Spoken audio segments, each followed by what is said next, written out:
தக் லைஃப் அப்படிங்கிற வார்த்தையில இருக்கிற தக் அப்படிங்கிற வார்த்தை வந்து ஒரு ஹிந்தி வார்த்தையிலேருந்து வந்திருக்கு. அந்த வார்த்தைக்கான அர்த்தம் வந்து ஒரு கன்னிங்கான பெர்சன், ஒரு ஏமாத்துக்காரன் அப்படின்னு நம்ம சொல்லலாம்.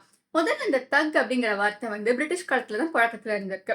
அந்த காலத்துல தக்கீக்கல்ஸ் அப்படிங்கிற ஒரு குரூப் ஆஃப் பீப்புள் இருந்திருக்காங்க. இவங்கெல்லாம் வந்து இந்த திருட்டு, கொள்ளடிக்கிறது அந்த மாதிரி வேலைகளை பண்ணிட்டு இருந்திருக்காங்க. இவங்களுக்கு எகெயின்ஸ்டா பிரிட்டிஷ்காரங்க வந்து பயங்கரமா சண்டை போட்டிருக்காங்க. அந்த சண்டைகள் எல்லாம் அவங்க வந்து டாக்குமெண்ட் பண்ணி வச்சிருந்திருக்காங்க. அப்படி டாக்குமெண்ட் பண்றப்ப தான் இந்த தக் அப்படிங்கிற வார்த்தை முதல்ல வந்திருக்கு. நம்ம ஸ்லாங்ல எப்படி இந்த வேர்டு வந்துச்சு அப்படின்னு பார்த்தா 1990ஸ்ல வந்து தூபக் ஷாக்கூர் அப்படிங்கிற ஒரு ஹிப்ஹாப் சிங்கர் இருந்திருக்காரு. அவர் தான் இந்த தக் அப்படிங்கிற வார்த்தையை வந்து தன்னுடைய ஆல்பம்ஸ்ல யூஸ் பண்ணி கொஞ்சம் பிரபலமாக்கி விட்ட ஆளு. அவர் வந்து இந்த வார்த்தையை எப்படி யூஸ் பண்ணாருன்னா, ஒரு ஸ்ட்ரீட் ரெபல்லியன், அதாவது இல்ல ஒரு சர்வைவலுக்கான ஒரு ஸ்ட்ரகிள். பொதுவா வந்து ஒரு குரூப் ஆஃப் பீப்புளுக்கு எகெயின்ஸ்டா நிகழ்த்தப்பட்ட அநீதிகளுக்கு பதிலடியா இருக்கிற ஒரு ஸ்ட்ரகிள் அப்படிங்கிற மாதிரி தான் அவர் சொல்லியிருந்திருக்காரு. ஸோ லேட்டர் ஆன் இது வந்து மார்ஜினலைஸ்டு கம்யூனிட்டிஸ், அதாவது ஒடுக்கப்பட்ட மக்களுக்கு இது வந்து ஒரு ஸ்லாங் வேர்டு மாதிரி அந்த டைத்துல இது இருந்திருக்கு. லேட்டர் ஆன் இப்பதான் வந்து காலம் மாற மாற இந்த தக் லைஃப் அப்படிங்கிறது ரொம்ப கேஷுவலா மீம் கல்ச்சர்ல பழக்கத்துக்கு வர ரொம்ப கேஷுவலா மாறிடுச்சு. ஆனாலும் வந்து இந்த வார்த்தை ஒரு மல்டி லேயர்டு வார்த்தை தான். இதுக்கு வந்து நிறைய லேயர் ஆஃப் அர்த்தங்கள் இருக்குது.